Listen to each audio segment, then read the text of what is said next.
Hey everyone, and welcome to this explainer. I am absolutely thrilled you're here today because, well, we're looking at one of the most fascinating cultural clashes in modern music history. We are going way back to the 1970s, a time when stadium rock was dominating the globe with sheer volume and excess. And right in the middle of this deafening era stands the quiet, absolute brilliance of Joni Mitchell. So this brings us to the big question of our explainer today. Just put yourself in the shoes of a touring artist back in the mid-70s. How exactly do you conquer a massive, echoing, 15,000-seat hockey arena? Do you try to overpower it, or do you try something completely unexpected? Keep that question right in the back of your mind as we go through this. Okay, let's dive right into this. Just think about this massive contrast for a second. On one side, you've got the accepted norm for a 1970s live show. Literally walls of amplifiers, crazy pyrotechnics, anthemic choruses designed to be shouted back, and a deeply, deeply macho culture. But on the other side, you have Joni Mitchell's approach, a single, delicate wooden Appalachian dulcimer. Quiet, complex, vulnerable. Honestly, it sounds like a completely unfair fight, right? Let's see how that actually played out. Section 1, the Stadium Rock Machine, or the Goliath of the 1970s. To get the full picture, we really need to understand the monstrous, industrial scale that the live music industry had evolved into by 1974. This is exactly what Joni Mitchell was up against. Arena rock, sometimes called corporate rock or pomp rock, was this highly produced, commercially driven hard rock explicitly designed for massive stadium crowds. It was an era built on unimaginable logistics, massive trucking fleets, sponsorships, and overwhelmingly loud sound systems just designed to bombard your senses. In this world, subtlety was basically considered a liability. To really wrap your head around the scale of this Goliath, just look at some of these crowd numbers. You had Led Zeppelin playing to 56,000 people at Tampa Stadium. The Rolling Stones out in Los Angeles performing for 70,000 screaming fans. That was the environment. The counterculture of the 1960s had morphed into a massive business infrastructure. And acoustic musicians, well, they were mostly seen as relics that just couldn't survive in these colossal, cavernous spaces. Because of that massive scale, there were a few unwritten rules in the arena machine, and these were strictly enforced by legendary promoters like Bill Graham. Rule number 1, acoustic instruments just don't project. Rule 2, soft voices simply won't carry over the roar of the crowd. And Rule 3, complex poetry does not sell beer to a stadium audience. The industry basically believed that any acoustic act, brave or maybe foolish enough to step into an arena, would just be swallowed alive. Moving on to Section 2, escaping the folk trap, the gender constraints of the 1960s music industry. But before Joni Mitchell even took on those arenas, she had to battle the industry in a completely different way. She had to fight her way out of these highly restrictive boxes the music business tried to force her into. In a 1991 Rolling Stone interview, Mitchell actually remarked, "I came into the business quite feminine." When she started out, she faced immense systemic pressure to conform to industry gender expectations. The music business back then was heavily patriarchal, and record executives really preferred their female artists to fit into neat, easily marketable, non-threatening little categories. So she was immediately cast as the vulnerable girl with a guitar. She was expected to just be a passive, sensitive folk singer, even though her actual compositions were incredibly sophisticated, honestly closer to Western art music than standard folk. And even worse, she was heavily marketed as a sex object. I mean, Rolling Stone magazine actually ran a chart of her supposed lovers and dubbed her the Queen of LA. It was a deliberate, calculated reduction of her staggering musical complexity into a one-dimensional, easily digestible media narrative.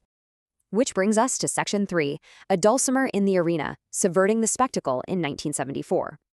Now, what's really interesting here is how everything began to change in 1974. With the release of her massive hit album, Court and Spark, Mitchell made this incredibly defiant decision to take her quiet, complex music directly into the belly of the beast. When she announced her 1974 tour, promoters absolutely panicked. They demanded she arena-proof her set. They told her she needed a loud 5-piece rock band. They wanted synchronized light shows. They explicitly told her to ban the dulcimer because it was way too quiet and strange. And they even pleaded with her to stick to short, simple choruses that a massive crowd could easily sing along to. And Mitchell's response? She flatly refused all of it. No way. Instead of giving them a rock spectacle, Mitchell weaponized intimacy. She walked out onto stages at massive venues, like the 17,000-seat LA Forum, carrying her delicate three-stringed Appalachian dulcimer. For backing, she brought the LA Express, a jazz fusion band that deliberately played at a conversational volume. No laser lights, no pyrotechnics, no pandering, just sheer, unadulterated musicality. You can imagine the tension in those rooms. It must have been palpable. The audience walked in expecting pure adrenaline, shouting, and literal walls of sound.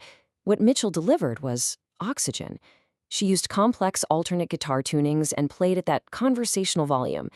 Rather than turning up her amplifiers to fight the crowd's noise, she played softer. She actually forced the massive, echoing arena to drop its volume down to meet her. It was, quite frankly, an incredible psychological trick. Section 4. Silencing the Boston Garden, the ultimate proof of concept. The true climax of this story, the absolute ultimate test of her quiet defiance, happened during a notoriously difficult stop on that 74 tour at the Boston Garden. 14,000. That's the number of hostile, mostly intoxicated, aggressively heckling fans waiting for a rock show when Joni Mitchell walked onto that stage on May 12, 1974. Now, the Boston Garden was essentially a hockey rink with terrible acoustics, and this crowd was practically rioting before she even played a single note. But Mitchell didn't try to shout over them. She didn't yell for them to quiet down. She simply sat at the piano, let all that noise just wash over her, and played the opening notes of The Last Time I Saw Richard, which is this deeply nuanced, melancholic song. And she sang, "The last time I saw Richard was Detroit in '68. And you know what? With just her lyrical precision and raw vulnerability, that massive, unruly crowd fell entirely, stunningly silent. And this brilliantly illustrates the sheer power of her approach. Just listen to the Boston Globe review from the very next day. It read, "Joni Mitchell did not perform at the Garden. She held a séance." I mean, wow. It was a complete and utter victory over the loud, macho arena machine. She proved right there that absolute intimacy could command 14,000 people just as effectively as a wall of Marshall amplifiers. Let's look at Section 5, Embracing a Masculine Persona, Evolution and Artistic Liberation.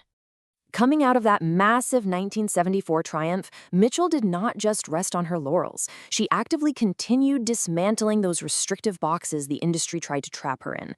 Let's trace how this evolution builds across her career. We start back in 1968, where she was stereotyped as the passive girl with a guitar. Then, we just saw how she totally subverted the massive arena tour in 1974 with the LA Express. But by 1975 and 1976, particularly on her absolute masterpiece of an album, Hejira, she evolved again. She began donning sharp men's suits, exploring this incredibly nomadic, jazz-heavy era, and fundamentally changing her sonic landscape. As our sources point out, she actually took very specific steps to masculinize her sound and demand respect in a heavily male-dominated industry. First, she moved away from the acoustic piano and brought a chorused electric guitar right to the forefront of her mixes.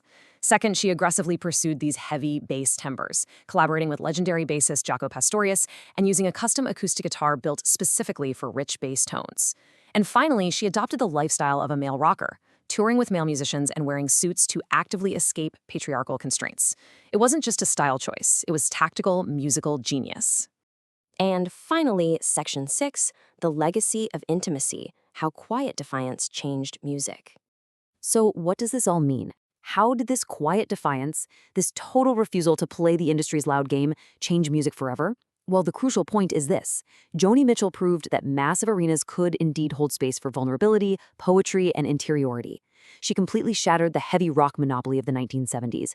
By refusing to compromise her art for the sake of sheer volume, she laid the groundwork for generations of artists to come, from Prince to Fiona Apple all the way to modern pop superstars. She showed them that you can command a stadium simply by asking the audience to lean in and listen. I want to leave you with this final provocative thought today. We live in an era that is honestly still incredibly obsessed with volume, algorithms, and nonstop spectacle. So in your own work, or even just in your own life, what is your dulcimer? What is that quiet, authentic thing you possess that might just outlast all the noise?